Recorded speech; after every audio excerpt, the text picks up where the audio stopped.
what I do see is oftentimes women in leadership, and it does not have to be leadership because you can experience that, workplace bullying happens, right? But if you don't report it and go through the appropriate channels within your organization, nobody knows it. Nobody can address it. Nobody can respond to it, and change does not happen. In order to impact change, you often have to be a champion and be willing to put yourself out there and let the process work and see what the outcome will be. And if for some reason at the end of that conclusion, the organization does not recognize that they have an opportunity to address when you're, the oppression that is happening in the workplace and implement processes to bring about change, then that is your answer if that is the organization for you. I'm real big on you have to teach people how to work with you. I've had situations throughout my career where I've encountered people that thought that they could get out of pocket. And y'all, I'm going to be funny and I'm going to get real with y'all. So I told y'all I'm from Joe Johnson, so I keep that card in my pocket, but I try not to pull it out. So the thing is, you got to be conscious of teaching people how to interact with you. So there's been times in my career where I've had to pause and let someone know that, no, that is unacceptable. It is not aligned with the behaviors of the organization. And we're not going to treat each other like this because we're here to accomplish a common goal. And that's to get the job done. Right. People don't have to like me, but let's have a common respect and some integrity in the workplace to where you respect everyone and what they bring to the table. So sometimes you got to have those courageous conversations to let somebody know that, you know what, maybe no one has been truthful with you and told you how you are treating someone, but I'm okay to be that person to tell you because you know what? There's no job that's worth me coming in and you thinking you can talk down to me or you can disvalue my opinion or you can think you can yell at me or point your finger. Let's talk about where they doing that in the workplace. No. So they point fingers, they doing all of this type of stuff in the workplace. I've experienced it all. Wow. And so, but I am confident in who I am. Mm-hmm. And one of the things and I remember when I told my boss that I was going to have this conversation, she said that I could be creating career suicide. And you know what my response was? Well, maybe this is not the organization for me. Because one thing I'm not going to do is come to work and let you feel that you can treat me any kind of way. So I had that conversation, and it resulted in those behaviors never happening again. So you got to teach people how they're going to interact with you. And then, so I'm able to keep my Joe card in my pocket and I don't have to pull it out. But that's just something that keeps me grounded to say, you look at me now. And you like, no, I'm just a child of God. I've always been a diamond, but I was a diamond in the rough. God brushed me off, and he's given me a platform to help others. But I don't forget where I came from. And I think that's important, not forgetting where you come from. Like you said earlier, sometimes you climb this ladder and think, oh, I have arrived.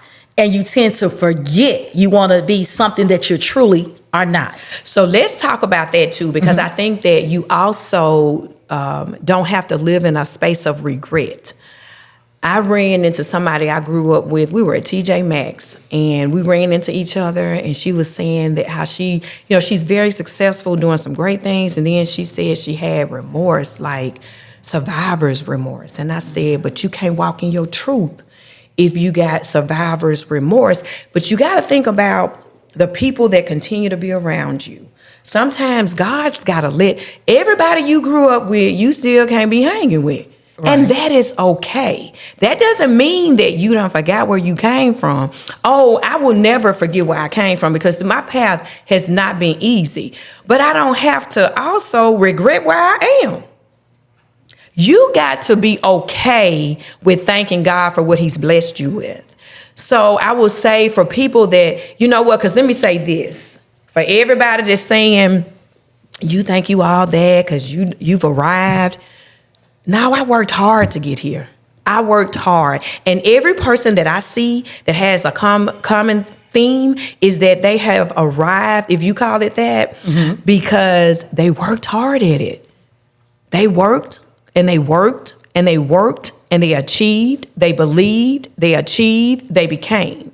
So if you're sitting there and you're looking at somebody and you're like, oh yeah, I grew up in the hood with her and she, that ain't how she used to be. She's not walking in her truth. Shame on you that you can't see the who I am now. Right. Because I'm not going to let somebody dim my light. I'm not going to have remorse for what I've worked hard for and what God has blessed me for and the doors that have been open because I've done the work to get there. Yes, you've done the work to get there.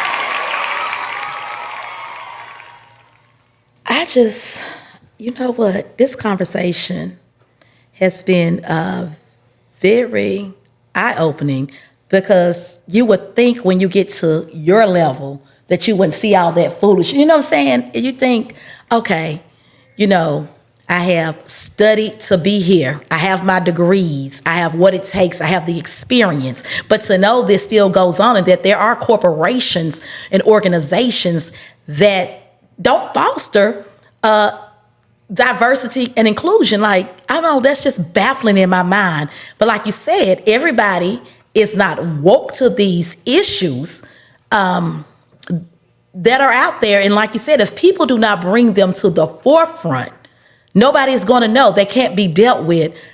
It's just amazing to me. Like, I'm just sitting over here like, wow, I would think, you know, I've had jobs, of course, in the past, but I see the stuff at that level. And you would think that people would be welcoming at the higher level to transcend down on us to say, okay, you know what, we need more women. I just want to speak on women in the workplace at those levels. We just see people that look like us, but like you said, they don't think like that because they're used to occupying the space with themselves.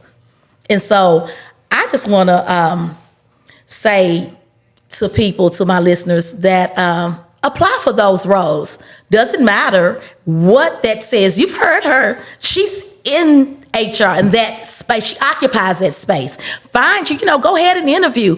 And you make sure that you're taking the proper steps to get there. We're going to touch on one more thing because I noticed that sometimes being a woman of color in those spaces in corporate America can feel like a bundle of contradictions, and you want to prove that you belong in the room, and you don't want to be judged by what you look like. Tell me how you remain authentic in the workplace when it comes to, I want to kind of talk in that space about your looks, the way you dress, your hair. We often change our looks. So I kind of want to touch on that a little bit about being your authentic self and occupying spaces at that corporate level. I'm going to say, be your authentic self is be your authentic self. It is exactly that. I can remember in my career when I wore braids to work, and I had worn those. I was pregnant with my boys and I was wearing braids, and I was in HR, and I had an HR leader tell me after I took my braids out, he said, "Oh, your hair looks so much better." And I thought, wow. And I was young. So, I started thinking, well, maybe, I don't need to wear braids because that's not, they look at that differently. Maybe I don't need to go on interviews when I have braids in my hair because it may not open a door. So I think that women of color, we start going down a path of trying to make ourselves look acceptable to those who do not look like us. Right. Now, my hair, it's going to be what I want to do. So I'm not rocking my braids today, but Wednesday I'm getting my hair rebraided because I'm a swimmer, and you can't be swimming with these wigs and extensions. It's just a lot of work. So swimming for me is like my workout of choice. And so it's, women of color, y'all know it. We're going to work on the weight. Then we got to think about our hair. Your hair get wet. You working out, you're sweating. So you may put on a wig, but that doesn't make you less authentic. Mm-hmm. Because you got people that's like, oh, she wearing hair, she want her hair to be. No, I want to look good. It has nothing to do with what anybody else sees. What I would say, if you are rocking your natural, rock it. If you are wearing a wig, rock it. If you are wearing braids, rock it. Be you. Be comfortable in who you are. Because what your hair looks like should not define who you are. And when you have the opportunity, I can remember, I have a really good friend when we were working in the fraud department, and she tells this story to this day. So I come to work and I had some new weave. Well, some of your coworkers that don't look like you want to be touching your hair, but we're not touching the hair.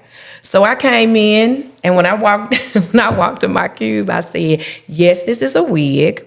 This is a weave, and we're not going to be touching it. But if you have any questions, I can answer those. But we're not going to be touching my hair today. And so she tells that story out there because she was like, girl, I remember the time. And it's because, I'm coming to work, and if your hair is different, they're like, oh, can I touch it? Can I touch your hair? Like, is that appropriate in the workplace? I'm wondering. So you this is really what you have to do. You got to start thinking about some of the stuff that you're going to encounter in the workplace so you can be prepared to respond to it. And you know what? Don't get offended because I tell you you're not touching my hair today. You should be offended that you asked me. What you said, you should be offended that you asked me. So, yeah, we encounter all kinds of stuff, walking in this space. But, it is a blessing to be able to be in a leadership role, to pour into others who desire to progress in their career, because I'm real big on opportunity for career progression. And I just hope that anybody that has been under my leadership can attest to what I have potentially poured into them to help them maximize their potential and transition into their greatness. Hey, what would you say your greatest accomplishments have been as a woman of color advancing in the workplace?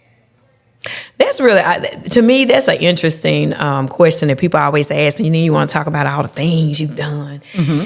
And, I've accomplished a lot, and my resume is an attestation of that. But one of my biggest accomplishments is really pouring into people and creating a leadership platform that allows people to grow and progress and meet their passion and purpose and being into those roles that excite them to where when you wake up, you're excited about going to work.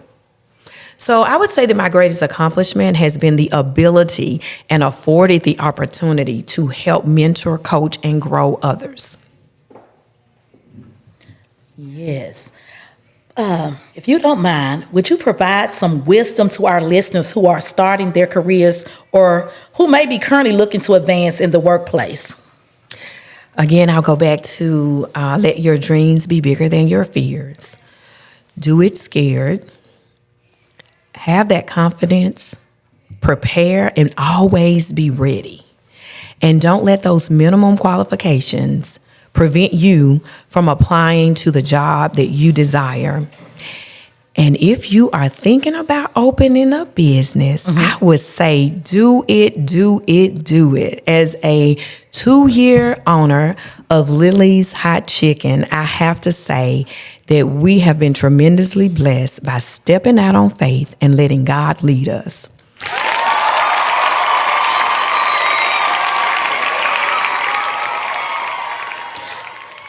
Thank you, Novonda Lilly, for stopping by to chat with us on the I Am Kiana Scales podcast. It has been a pleasure to have you here with us today.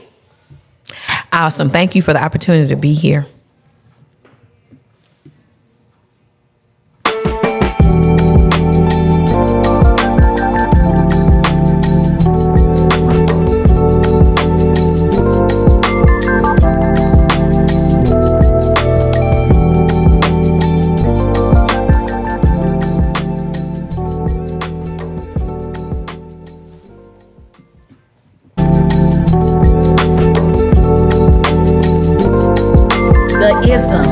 For the day. Positions are temporary. Ranks and titles are limited. However, the way you treat people will always be remembered. Just some food for thought for you while you're navigating in the workplace. Join the conversation by streaming the episodes on Spotify and YouTube. The I Am Kiana Scales podcast. Real talk, real people, relevant conversations.